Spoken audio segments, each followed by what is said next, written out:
So we are officially in mid-September. So before we did any more big changes, I thought I'd share how the garden's doing. Now that we've finally cooled off, it's 58 degrees outside right now, and we've had a rain. So things are gonna look a lot less tired. So down here, we've had a couple bugs taking out this marigold that's been thriving, but the bigger marigolds are still doing great. And the tarragon that I thought would die with the summer heat is just spilling out of the bed, so that's exciting. We'll make some tarragon butter this week. Then back this way, our one watermelon vine is still thriving, and we have 3 more watermelons growing. Our sowing of carrots didn't take except for just a few tiny ones down the end. Just too hot. It was kind of in the 90s after we did that. It was dry. But this fennel is doing great. So in the middle are the ones I sowed for a fall sowing, and these 2 on the end are all sprouting from where I'd cut it back, but didn't cut it back quite deep enough. And so they're just sending off new shoots from the spring shoots. And then I've got some seedlings. I've got, some of these are flowers. So I have some violas and some foxgloves for next year. And some cilantro, and then there's some brassicas to get planted out eventually. My one ground cherry that survived from seedlings, I struggled really hard with this one. It's finally producing. So that's exciting. I've never tried them, and I really like them. They're a little sweeter than a tomatillo. And yeah, we're gonna get some. Our last few carrots from the spring sowing are going, and this one was stressed enough to think it's been in the ground for 2 years. And we're letting it flower because the pollinators will love it. And so I haven't decided fully what's gonna go back in there. Got some flowers along here, more marigolds. And this is our sowing of some radishes and things, and they're doing okay. I thought the flea beetles would get them, but they're not. And our beans are thriving. We're harvesting a good large portion twice a week now.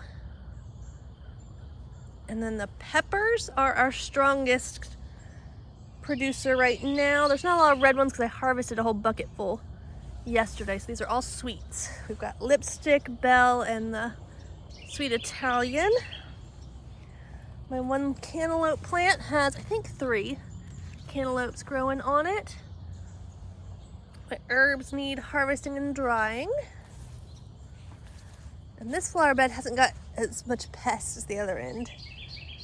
So, and these are some coneflowers that start from seed, and I think this one's sending up a shoot like it's gonna flower. And I have no clue what color it's gonna be, so that'll be exciting. And these cosmos are loving this cooler, wetter weather. These tomatoes, I cut off about head height, and they sent off side shoots and have flopped over, and I'm just gonna let them. It means we'll have some more tomatoes for longer. And this was the bed of all of these tomatoes. I started from cuttings from the other ones. And so these are gonna be nice. I think these are the Mortgage Lifter, and those are the Roma. And then these are, I think, the grape. I haven't decided what, I think it's a long keeper back there, and then the little one isn't going yet enough. And then there's 3 eggplants.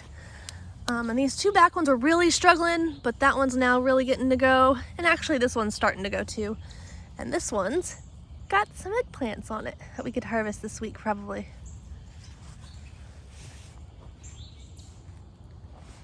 Oh, there's a mystery pepper. I don't know what this is. I thought it was one of my banana peppers I got from the store, but they're smaller than banana peppers, and I think they're slightly spicy. So I've been using them, adding like 1 into a dish where we want a little heat.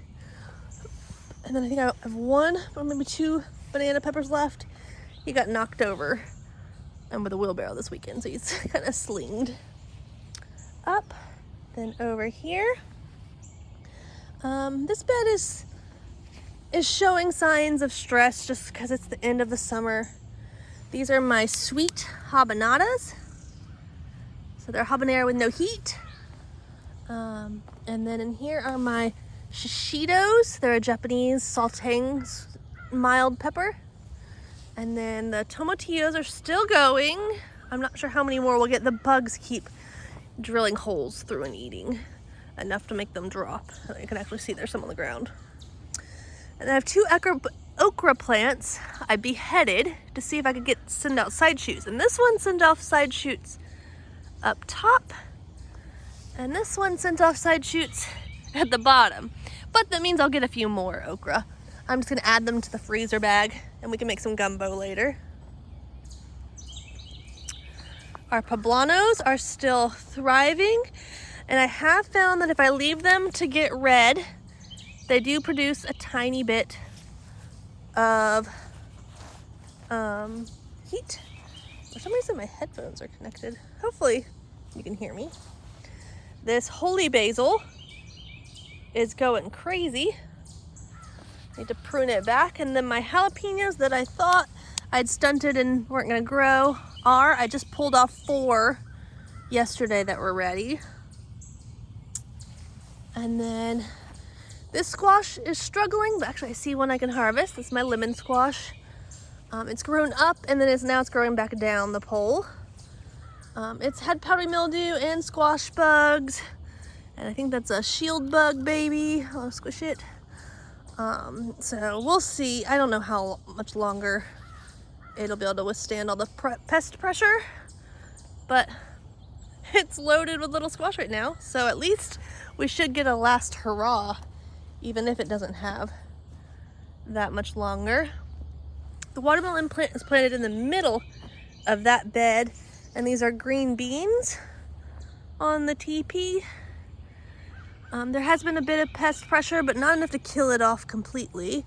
Let's see, I can find some. So these are a nice, small, smooth-skinned bean. They're a little harder to find on the plant, but you can see some in there. So I really want to do purple so I can see them better. Last of my flowers that the bugs are really decimating.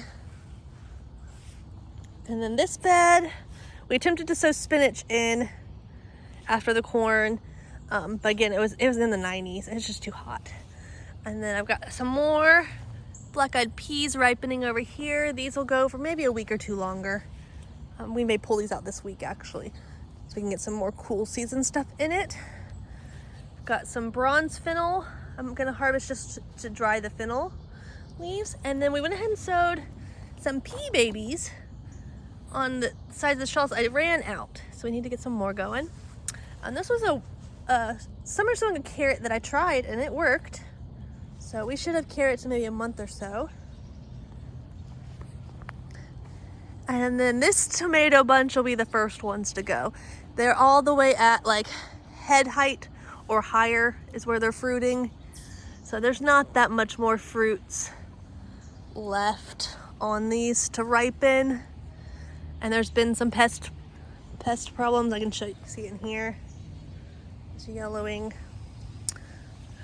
So we'll see. I might get another 2 weeks out of these.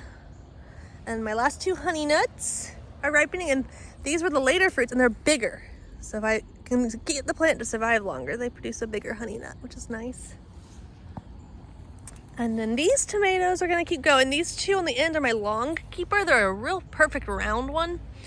And you should be able to pull these off and store them inside, I think for up to 6 weeks. So at the end of the summer, we should still keep getting some tomatoes. I've got a couple Queen of the Night going. And then in here, there's a good few mortgage lifters. And then this one, I need to research if this is bug damage or some sort of blight. I noticed this over the weekend.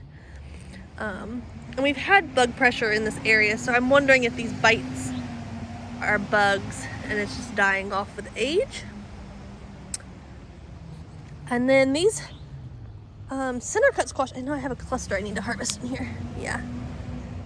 Keep going. So they get a tired vine. We cut it back and then it sends off a side shoot. And I noticed we'd had early in the summer one go over the top. It withered and died. We cut it off and it's now sent another one. So it just keeps wanting to attempt to live, which is good. And then the rest of this is actually a four lima bean vines that didn't do anything for the longest time. Let's see if we can find while on video. It's gonna be hard to find on video. But in here, there's some lima bean pods. So it did eventually produce, but I think I need to find something a little more vigorous because it's been in the ground for months. Then this is our last tomato bed, and some of these are really practically done. Like I think this one has like 2 or 3 more clusters left to ripen. I think this one has 2 or 3 more clusters, and then this Virginia Sweet has big tomatoes that are so heavy I let it collapse and get support from the others. Oh, and I spy one. Oh, I think it's cracked. Back in there you can see that yellow and red. I'll have to cut that and see how that's going. And there's just a couple of the black Brandywine left on these. I don't think these are gonna set any more flowers. These are notorious for being a weaker plant, but I love the tomato. And so then these will get transferred for fall crops.